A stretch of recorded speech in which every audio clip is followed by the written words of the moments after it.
This is excellent. You can use it. Use it. We are going to pat a dieu all over their asses with it. We?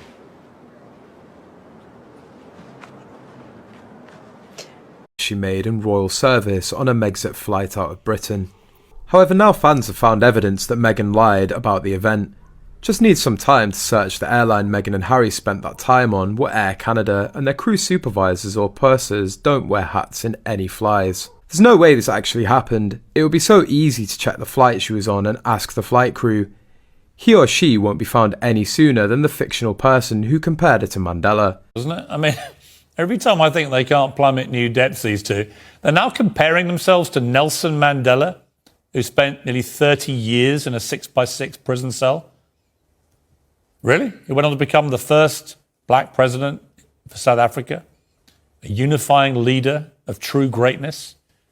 One of the, well, actually the most impressive person I've ever interviewed in my life.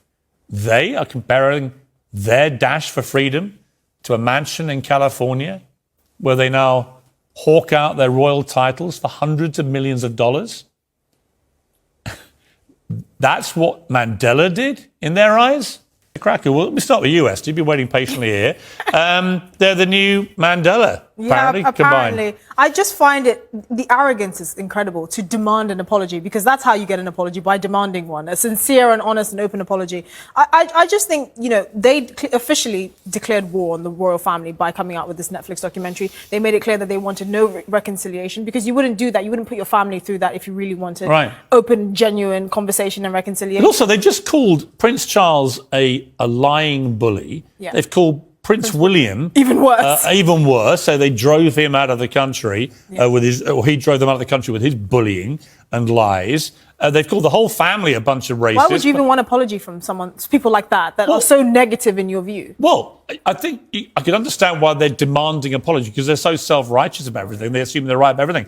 I can't understand what on earth makes them think Charles and William would even consider being in the room with them right now. But I do think there's an element of the longer that they can keep this feud going, that's more money in their bank account, because now everything they do, they'll just be like, oh, but what about William? How's your relationship with the royal family? How's your relationship with your father? And so it's basically, a giant check that blank check they've signed. How could you trust them not to? So the Duchess of Sussex claimed in this Netflix documentary series that her advisors advised her to not wear the same colours as more senior members of the royal family, i.e. do not stand out. Now this was in total contradiction to what we saw last week at the carol service at Westminster Abbey, which coincided with the release of the final 3 episodes of Harry and Meghan's Netflix documentary series, where we saw the Princess of Wales, we saw Princess Charlotte, we saw Zara Tindall, who is the late Queen's granddaughter, and even Kate's sister, Pippa Middleton, wear burgundy, a very festive colour, but nonetheless the same colour, which totally contradicts what Meghan Markle says is royal dress protocol. My opinion about Meghan and Harry is that Meghan gives the same vibe as Reese Witherspoon's character in Sweet Home Alabama, who lied about where she came from and her family. I guess I just feel like Meghan has all these family lies because she kind of silences her family, and although the lies themselves might not be analogous, it still feels oddly similar to Sweet Home Alabama. Do others feel the same way? We know the full truth. The truth? The truth is, it was tedious and the trailer was full of lies. Can't use photos from 5 years ago. It's a documentary, not Tinder. It was a bit close to home for a few over there. But if you're using historical photos of Harry, you are playing with fire. Hey,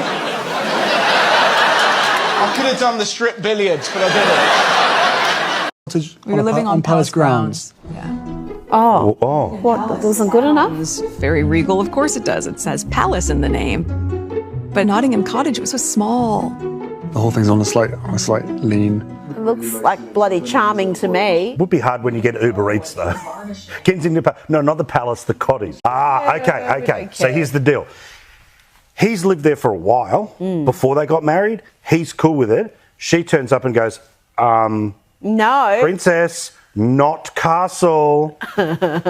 This isn't what I envisioned. Ask the muster of fact-checking. 1 minute they're the beloved young couple who inspired a nation. The next, that nation is horribly racist, out to throw Meghan to the wolves from the very beginning. The attacks from the press were so wicked that she was hated and feared for her life. But also the entire plot against them was because they were simply too popular. So they were hated and despised and too popular. Going from here,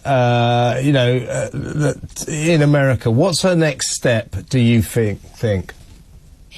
I mean, truthfully, I'm hearing that they are not excited about the feedback they're getting from the series. I'm hearing that they are really disappointed by the feedback that they're getting from the series. I think ultimately she'd love to have some sort of political aspirations. Could she be president? I don't think there's any way.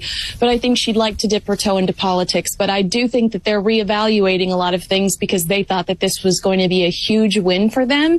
And they're really surprised by all of the negative feedback they're getting stateside.